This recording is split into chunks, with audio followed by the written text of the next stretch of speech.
গাছ ঝোড়া হচ্ছে গণেশ দাদের।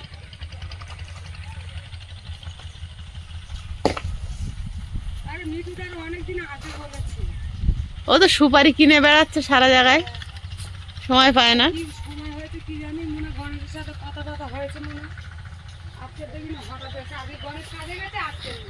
ও গণেশ দা কাজে গেছে।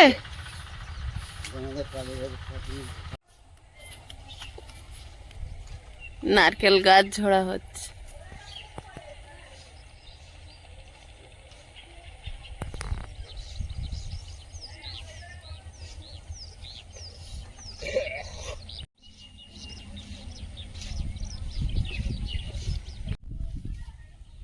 নারকেল গাছগুলো পরিষ্কার করে দিচ্ছে। নারকেল গাছ পরিষ্কার না করলে গাছে ফল দাঁড়ায় না, কড়া পোক লেগে গোড়ার থেকে গাছের মাঝ নষ্ট করে দেয়। আর গাছ কেটে ওই যে মানে ওই যে চ্যাটাইয়ের মতো চোমরগুলো থাকে, ওইগুলোকে পরিষ্কার না করলে ওর মধ্যেই পোকা জন্মে আর গাছ নষ্ট করে দেয়। নমস্কার, সীমার ন্যাচারাল ব্লগে আরও একটি নতুন পর্বে সবাইকে স্বাগত। যারা নতুন দেখছেন প্লিজ চ্যানেলটি সাবস্ক্রাইব করে আমাদের বন্ধু হবেন। আর রোদে কিন্তু আগুন উঠে গেছে, মানে রোদ আর মিষ্টি নেই, তো রোদের দিকে তাকানো যাচ্ছে না। আজকে একটু বেলায় এসেছি এ বাড়িতে, আজকে কোনো মালপত্র আসেনি, কিন্তু খড়গুলো বাচ্চারা ছড়াচ্ছে। তো ইট দিয়ে দিদি ফোন করেছিল যে খড়গুলো বাচ্চারা ছড়িয়ে দিচ্ছে, তো ইট দিয়ে ব্যান্ড করে দেবো চারিদিকটা গোল করে, কারণ না দিলে বেশি ছড়িয়ে দিচ্ছে, বাচ্চারা খেলা করছে। আর খড়গুলো সব গুছাতে পারিনি, তো কিছুটা কাজ করে ও বাড়ি চলে যাবো। আজকে আসতে একটু দেরি হয়েছে, এখন প্রায় 12টা বাজতে যায়। তো প্লিজ পুরো পর্বটা দেখতে থাকুন, আশা করি ভালো লাগবে। আর যারা নতুন দেখছেন প্লিজ চ্যানেলটি সাবস্ক্রাইব করে আমাদের বন্ধু হবেন। ভিডিওটি ভালো লাগলে লাইক কমেন্ট শেয়ার করে দেবেন, যাতে বেশি বেশি মানুষের কাছে ভিডিওটা পৌঁছে যায়। এখন একটু কাজ করে বাড়ির দিকে যাব। আয়ুষের শরীরটা ভালো না, তো ওকে স্কুলে পাঠাচ্ছি না। শরীরটা ঠিক আছে, শরীরটা খারাপ বলাই যাবে না, শুধু চোখটার জন্য ওর হয়েছে। যদি অন্য কোনো বাচ্চার হয় ওটা একটু ছোঁয়াচে মতো আছে, তো সানগ্লাস পরে আছে। আর দুজনে এসছি, ওকে ঘরেই রেখেছিলাম, এখন বেলার দিকে একটু বের করেছি। এখন একটু কাজ করে আবার বাড়ির দিকে চলে যাব, তো প্লিজ সাথে থাকুন। খড়গুলো সব ছড়িয়ে নষ্ট করে দিচ্ছে। ওই আর একটা ওই যে বাচ্চারা উঠে যাচ্ছে এর উপরে।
খড় আসবে না, আসবে, কখন আসে?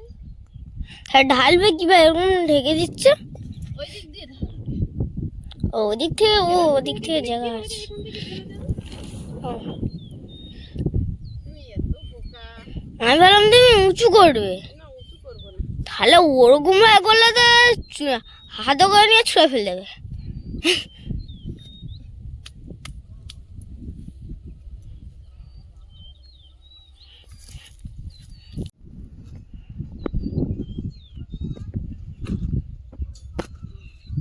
একটা করে আপাতত দেওয়া থাক, খড়গুলো একটু টেনে নিই।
সব খড়গুলো গুছানো হলো 3 দিন ধরে।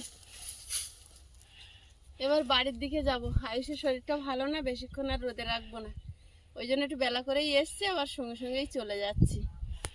সন্ধ্যাবেলা একটু ডাক্তারখানায় নিয়ে যাব, দেখি চোখের ডাক্তার বসবে বৃহস্পতিবার করে সন্ধ্যাবেলা বসে, তো দেখি একটু চোখের ডাক্তারকে দেখিয়ে তবে ওষুধ নেব, এমনি নেব না, বাচ্চা তো চোখের ব্যাপার। এই রে একটা ছাগলের 3টে বাচ্চা হয়েছে, বাহ, এটা ছাড় দেখি। মা এসছে খাবে না, মা এসছে হলে কি ডাকছে, ওর মাও কেমন করছে দেখ। বেরিয়ে আয়, বেরিয়ে আয়, বেরিয়ে আয়। এই তো এই তো এই তো বেরিয়ে আয়, বেরিয়ে আয়। একজন দেখতে পেয়েছে, দুজন দেখতে পেয়েছে, 3জন দেখতে পেয়েছে। ওইদিকে মা, ওইদিকে মা, ওই যে মা, ওই যে মা। ওরে বাবা কি আনন্দ, মা এসেছে।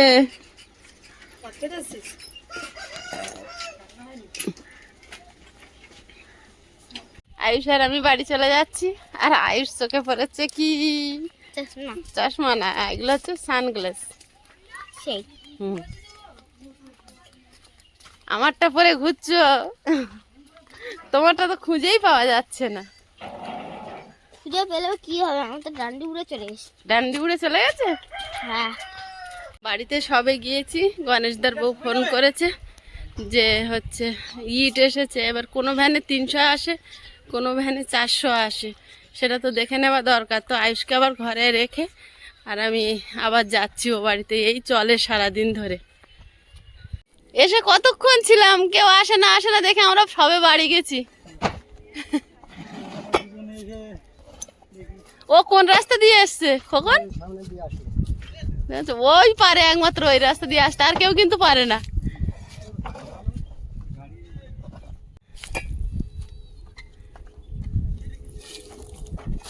আর এখন আসবেন, পাঠাবেন নাকি? লোড হচ্ছে। আচ্ছা, কখন তুই এই মোটাল দিয়ে এসছিস? একমাত্র তুই পারিস। ওরা সবাই ভিতরে রাস্তা দিয়ে, ওরা পারে না। একটা ভ্যান হলে এসে ফিরে গেছে ওখান থেকে।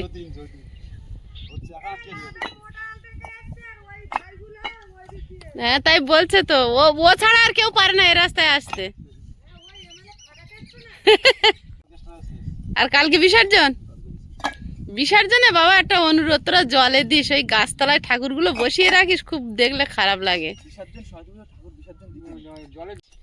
এটাই তোদের অনেক ধন্যবাদ, তোরা যা রাতভর নাচ করেছিস।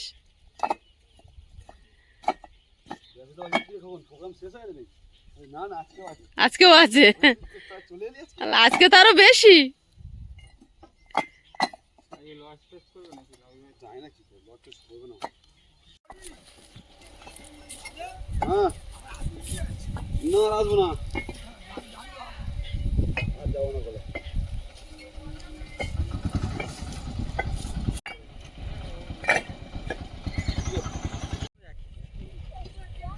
খাখা রোদ্দুর, এখন বাজে দুপুর 1টা। স্নান করব বলে বাড়িতে গিয়ে সবে রেডি হচ্ছিলাম, এর মধ্যেই ফোন করেছে দিদি, তো চলে আসলাম। আর আয়ুষ একা ঘরে শুয়ে আছে, বলতে বলতে আসছিলাম, ওকে আর রোদে বের করিনি। এখান থেকে গিয়ে ডাক্তারখানায় ওই পাশে যে ডাক্তারটা, ওনাকে একটু হালকা দেখাতে নিয়ে গেছিলাম, তো বললো ওটা চোখ উঠেনি, পলিউশন থেকে হয়েছে। তো একটা ড্রপ দিয়েছি, দিয়ে ওটা ওকে শুয়ে রেখে এসছি।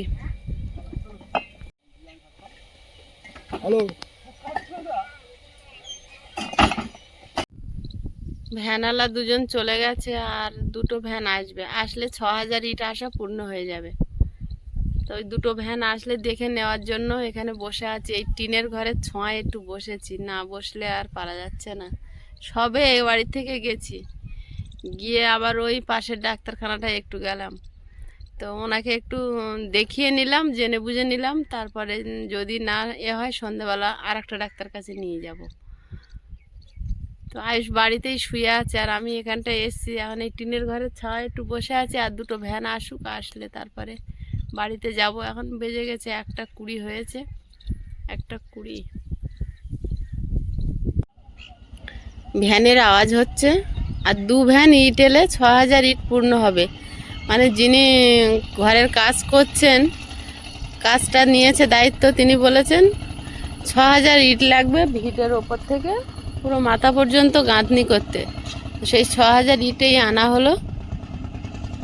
তো এবারে মনের ভিতরে একটা দুশ্চিন্তা কাজ করছে, চারিদিকে ইট বালি খড় সব রাখার, আমরা এখানটায় থাকতে পারছি না। আর এই মুহূর্তে চারিদিকে ঘরের কাজ হচ্ছে, কারণ হচ্ছে যারা আবাস যোজনার ঘর পেয়েছে সবার ঘরের কাজ হচ্ছে, পাশাপাশি অনেকগুলো ঘরের কাজ হচ্ছে। তো একটা দিদি সকালে এসে আমাকে ফুলকপি বিট ওলকপি সব দিয়ে যাচ্ছে। আর দিদিই বলছিল, বলে আমাদের পাশে 2-3টা ঘর এসছে, কাজ হচ্ছে, তো এর দুজনেরই জিনিসপত্র চুরি হয়েছে, বালি আর ইট। আর আমরা তো একদম ফাঁকা জায়গায় পড়ে আছি, আমাদের তো আরোই খারাপ অবস্থা, কপাল ভরসা। তো কি হবে জানি না, কপালে যা আছে তাই হবে। এখনও তো ঘরটা দরজা কমপ্লিট করতে পারিনি, যার জন্য আমরা এসে থাকতে পারছি না। দরজাটা হয়ে গেলে তবুও একটা চেষ্টা করা যেত এসে থাকার জন্য, কিন্তু এখন সেই রবিবারে আয়েশার বাবা ছুটি পাবে। তবে এই কথা বলতে বলতে একটা ভ্যান চলে এসছে। তো রবিবারে বলছিল দরজাটা রেডি করার জন্য, কিন্তু ওর ভিতরে এখনও মাটি ফেলতে হবে, মাটি না ফেললে তলা তো পুরোই ফাঁকা, কিছুই করা যাবে না। ভ্যানে কিছু সমস্যা হয়েছে, সেটাই বসে দেখে নিচ্ছে।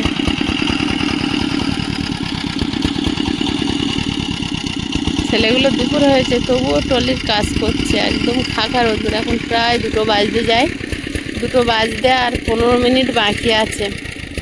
আর একটু পরে আমার কুকিং চ্যানেলে ভিডিও আপলোড হবে। একজনকে সবাই মিলে ঠেলে দিয়ে গেছে, আর একজনকে আবার সবাই মিলে ঠেলতে গেছে। ইনিও ভ্যানটা রেখে আর গেছে নিয়ে আসতে, ঠেলে দিতে। সবাই সবাইকে সাহায্য করে, ভারী কাজ তো, সবাই সবাইকে সাহায্য না করলে ওনারা পারবে না।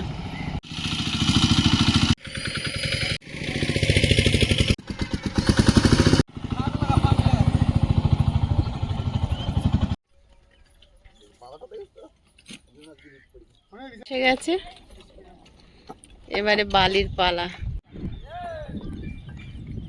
ওনারা ইটগুলো খালি করে চলে যাবে, আর আমি বাড়ি চলে যাচ্ছি। আয়ুষ বাড়িতে একা আছে, আর থাকা সম্ভব না, অনেকক্ষণ একা আছে বাচ্চাটা।